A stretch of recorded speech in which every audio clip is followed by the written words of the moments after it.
Tell us who you are, about your company, and a little bit about the podcast that you're... My name is Herb Anderson. I'm the host of the Dealer Talk podcast, and I also have a vendor management company called DT Vendor Management Solution. We don't sell any digital marketing. We just inspect that you have the right strategy, and we make sure that you're optimizing to have the right vendors and making sure that you're getting the most out of your relationships. Okay. So I remember you showing me the platform before, and you had, like, if I was a dealer, you had all the vendors plugged in there, and you're kind of measuring the ROI from each of those vendors. Was that correct? Yeah, so we take a little bit of a different approach when it comes to vendor management. So we tie everything to spend, okay, so that we can have a good ROI conversation. Yeah. And then we benchmark it. So we look at percentage of spend in relationship to your marketing budget, and then we track performance based on that. So for instance, if a certain provider is 10% of your marketing budget and they're a lead provider, then you should at least get 10% of the leads from that provider, right, before you even try to fix it or analyze anything. Okay. That should be number one. And then if it passes that metric, then you can look at how you can optimize it for conversions and things of that nature. But right, if you're spending 10% of your budget on a lead provider and you're only getting 5% of your leads, yeah, then it's not working. the value exchange there is one-sided. And then you can have those conversations. Right. And then you also just showed me, before we jumped on here, that it's also assisting the dealerships with posting ads. Is that? Yeah. So we ingest all the activity from your vendors, and then we have integrations to like GA4 and Google and Meta, and we track all the digital activity on the car, so we know which cars are doing really well and which cars need help. And the cars that are doing good, we make sure we don't spend any money on those cars. Right, the ad spend. Right. Yeah. And the cars that need help are the ones that get the dollars. That way, you're not spending your money where you don't need to spend it. Right. It's not like a casting a wide net. It's very targeted for the inventory. Right. Yeah. Well, that's the number one issue with advertising in our space. It's not the vendors or inventory. The number one issue that we have with advertising in our space is that not all cars are created equal. Like you could have F-150s, which is one of the highest search vehicles, right? And you can have 20 of them on your lot, and not all 20 of them should get money, right? There's some of them. Why? Because it could be mileage, it could be color, it could be certain. Right. You need to identify which ones are doing well organically and not spend a dime on those cars. Right. And then the cars the rest that need it are the ones that should get the advertising dollars. And then if you apply that through your whole inventory, then your marketing dollars go a long way, because you're not wasting it on the cars that are cannibalizing the cars that need the help. Okay. That's like traction control. You put power to the wheels that slip, not the wheels that grip, or something like that. So it's really a pleasure to have you on the stage. I know I've been on your podcast like two times, and it was really one of the funnest ones I ever did. What do you think are the biggest changes in advertising in 2025? So there's three things that I'm consulting my dealers on right now. The biggest one for me is obviously all the conversations with AI, and what does that mean for your, on my side, on the vendor management side of things, what does it mean for processes in store, new sales and all that stuff for fixed operations, and how are you going to leverage AI to help you achieve your goals? Sure. Right? For me, 2022 was a big year in the sense that a lot of my customers and dealers across the country were hitting records and big sale months and all this stuff. Used cars, gross profits through the roof. Right. Yeah. And we know that customers at year 3 start to get a little angsty. Their mileages are high on their cars. Sure. They're starting to look, and you are in some situations where the cars were really expensive. You're going to have a lot of customers coming this year that are potentially in not at the best equity, position. Yep. And so upside down in the car, and you're kind of like the bad guy now because you overcharge them. And how are you going to help me get out of this? And so I think dealers really need to focus on that and make sure that they have a strategy to combat that. That's a really good point. I remember when the pandemic really started, and it was like a couple of months in, so we were going, what was that, March, when we all went into our houses. And around the beginning of July, I said, I gotta get out of the house. And I went across the country, and at the time we did Peacock, which was sold to AutoNation at some point. But we went over there, and the director of operations over there, Jim, and he said, yeah, there's a problem right now because everyone's loading these people into cars that are more expensive than they're worth. And 3 years from now, they're going to be upside down hardcore, which is exactly what you're telling me right now. So I think we're going to see some of that. And, but dealers are resilient, and they've always figured out ways to, kind of move things forward. And sure, there's a lot of progressive dealers out there that are going to figure it out. But, it's a good opportunity to just make sure that we're thinking about those things and we have strategies in place already to combat that. Yeah. And then the other big thing, to kind of complete what, the three things would be compliance. Okay. Well, how does that fit in? Like with all these compliance and all these restrictions, what does that mean for advertising, for targeting, being able to create audiences? Give me an example of that when you say compliance. Like, I'm a dealer and now I need to be compliant to Google VLAs, like... It's more the restriction, right? So, like, if you're using, for instance, companies like Comply Auto, right? Okay. Which help you be compliant and all that stuff is great. But if you notice... Oh, compliance with, like, the OEMs. Right. Oh, okay. And with just in general, right? With FTC and all these regulations. Oh, right. So if you notice, you put the script on your website, immediately you see a difference in your traffic in Google Analytics, for instance. Okay. Because people now have to say, yes, I agree to being tracked, and 50% of those people are going to say, no, I don't want to be tracked. So now it's less people that you target. Got it. And so you just have to have strategies around that, and kind of understand as you fit into doing things right and abiding by all those regulations, is what's your strategy now, and what are you doing to create audiences, and leveraging your DMS and all these other things that you could be targeting. Okay. Just to optimize your strategies and your advertising as a whole. How does a dealership select the right vendors? I have a lot of fun with this one because there's so many. Like, I feel like I walk through here and there's a lot of things that look similar called something different, and everyone has sort of a little edge. But how do you choose the right X? Well, the first thing is, how it is in the space, and a lot of it is relationship based, and you've had your rep for a really long time, and he's a nice guy or gal, and they're awesome, and they bring you, value in a certain way. If you're that's I just mentioned that because that's a little bit of work with somebody you like, that would be a good thing. That's a different situation, right? But if you're just looking at it from a process standpoint, the first thing you need to do is you need to identify what the value exchange is, and that's very easy to do.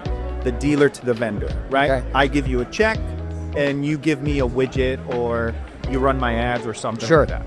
But it's not so easy from the vendor to the dealer, right? So that's what that value exchange needs to be really clear. So you need to understand, okay, what it is that you're providing me. Is it impressions? Is it views? Is it leads? Is it a combination of those three things? Right. Ultimately, you can call it whatever, CPM, or you could call it lead, but at the end of the day, those are the only things that on the advertising side a dealer is giving you. Right. Giving you impressions, leads, or views, or clicks, right? Views, clicks, however you want to look at it.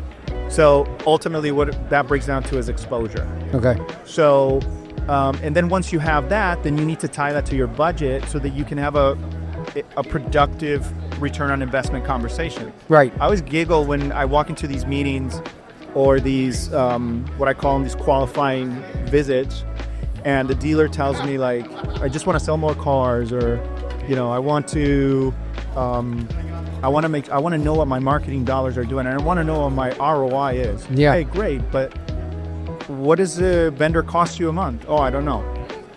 Okay, then and what are they doing for you? Well, they're just driving leads. And sometimes they're not even lead providers, and it's like, yeah, you need to know what it is that they're doing for you, and then you need to tie that, like I said earlier, to your budget. So, okay, you're a lead provider for me. You cost me 10% of my marketing budget a month. Can you show me right where you give me 100 times or 10 times that. Right. Like, Right. I should at least get what I'm paying you in exchange. No, you should get more than that because otherwise, what are you even doing here, right? Like, that would be silly. But that's the thing, right? I show that to a dealer, then the dealer would do the same thing. It'd be like 10%. No, I want 30% return. So this kind of goes into, this is going to go off track a little bit, but I feel like dealers sometimes could be complacent with their ad budget, it sounds like, and with, I mean, I just did a masterclass up here, before our conversation here, and I think, maybe they make enough money to not care about it or not want to understand it, and then also there is only so much time in a day, to be fair. And so it's like, where do you want to focus your attention? And like, honestly, like I kind of know at our company, well, I know now, when we get leads in, how many demos we get from those, how many of those demos get wins, and how much money we're spending in ad budget and all of the metrics in between. And now I've only just recently begun to understand that. Now, a year ago, 2 years ago, 3 years ago, when we really started doing digital marketing, we just dumped the sticks into the fire, man. We didn't even know how much heat it was giving us, you know what I mean? To have a person who is running a dealership, and I mean, someone that's not used to looking at things that way, how do you help them understand that?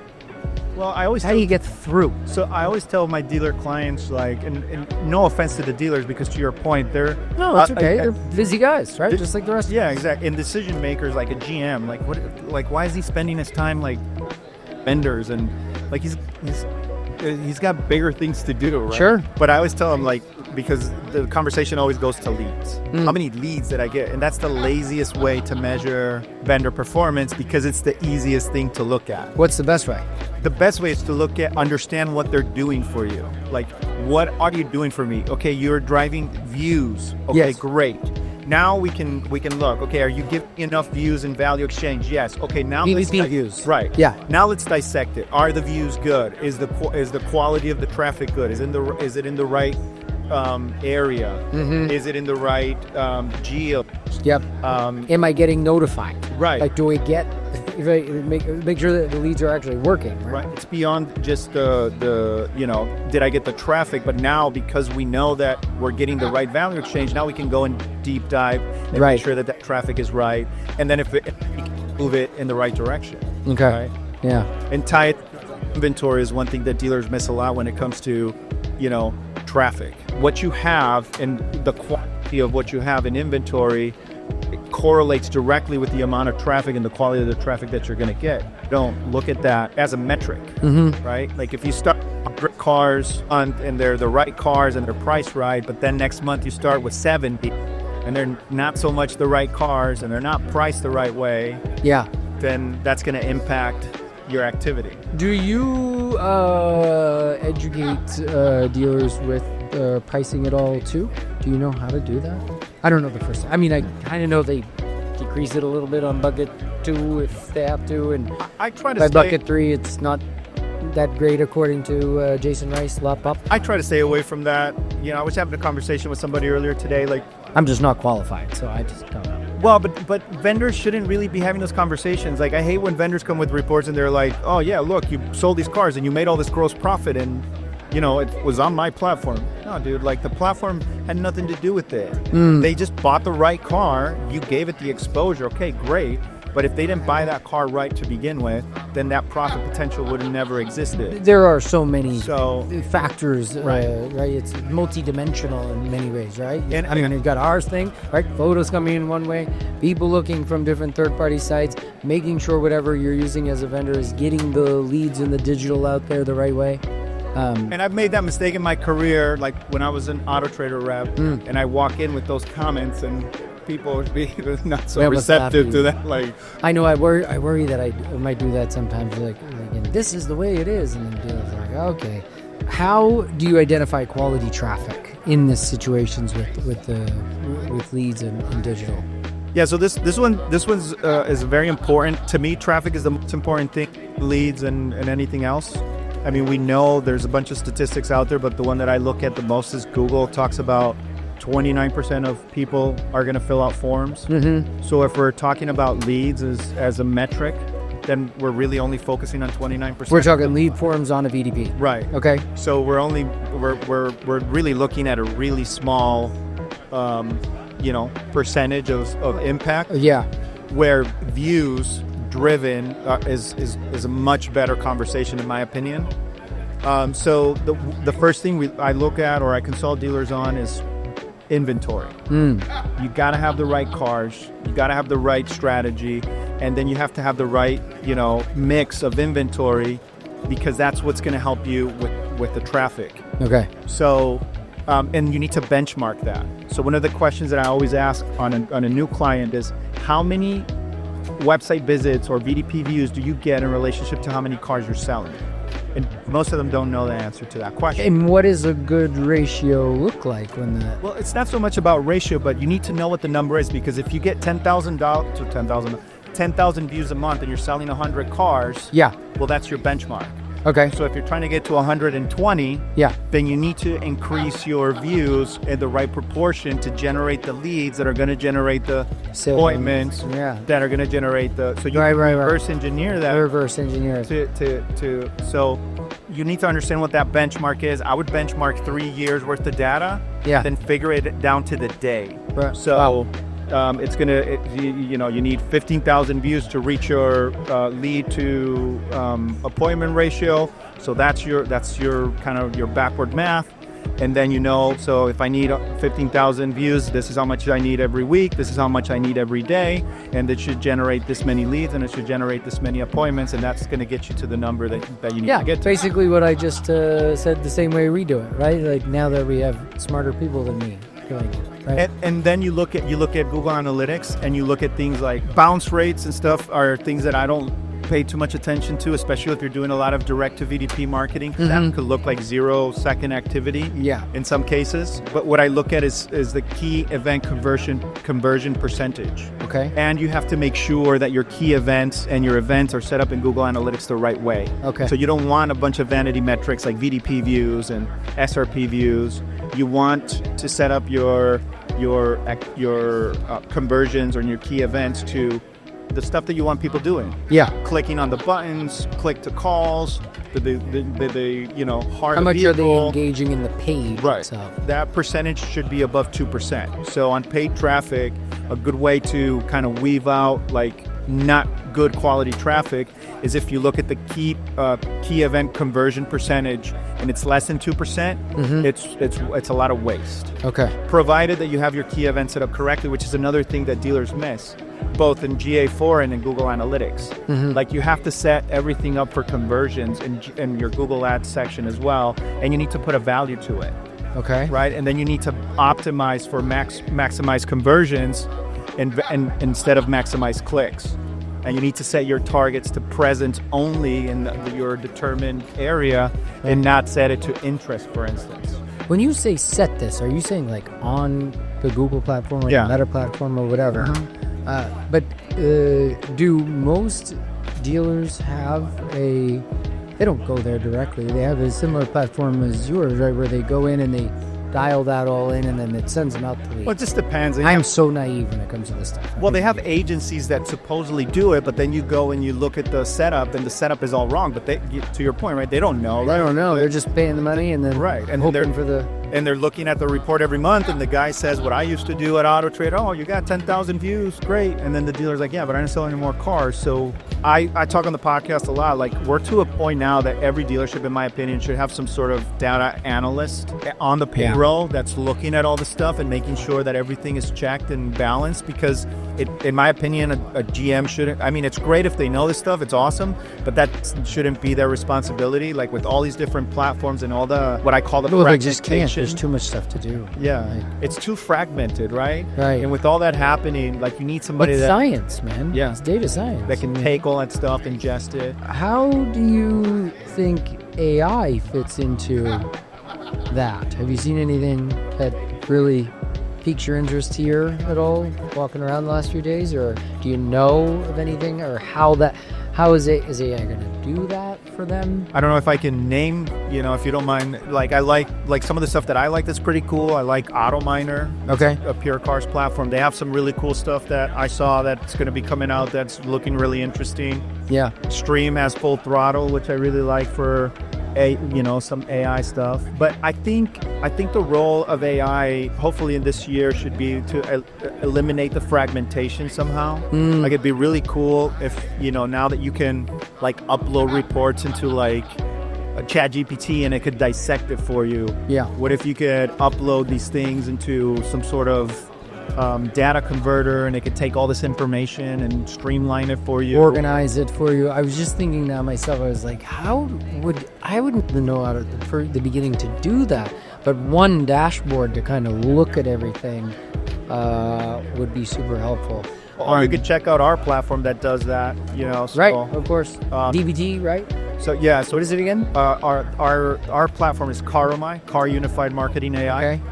Right. So it's ingesting all your vendor information, and it makes it really easy for you to access all in one platform. Awesome. All right. Well, I think we're probably past our 30-minute mark here, but yeah, how do we find you? Are you still doing the podcast? Yeah. So we are going to be launching this year. We're doing season 10. So we had a little bit of a pause there the last year because of all development and all the stuff that we're working on. You only have 24 hours a day, man. Yeah. So, but yeah, we're excited to bring that back this year. LinkedIn is always a good place to find me. Okay. How many podcasts have you done in 10 seasons? I don't know, man. Like 100? Probably more. Closer to maybe like 150 or That's something. That's wild. Something in there. We just talked about it to car dealership guy. Only 10% of people that start a podcast get to 20 podcasts, and only 1% get to 21. So imagine that. So you have 150. So we're past. Yeah, you got tons of content out there, right? But yeah, I'd say LinkedIn, and you can always go to the website at caromai.com and Can you spell Caromai real quick? Yeah, so it's CARUMAI. So Car Unified Marketing AI into one word. Well, it was a pleasure to have you here. Thanks for sitting while I was yapping away on my masterclass here, and all good stuff. Awesome. Thank you so much. It's good to see you, man. Thank you, Herb. You too.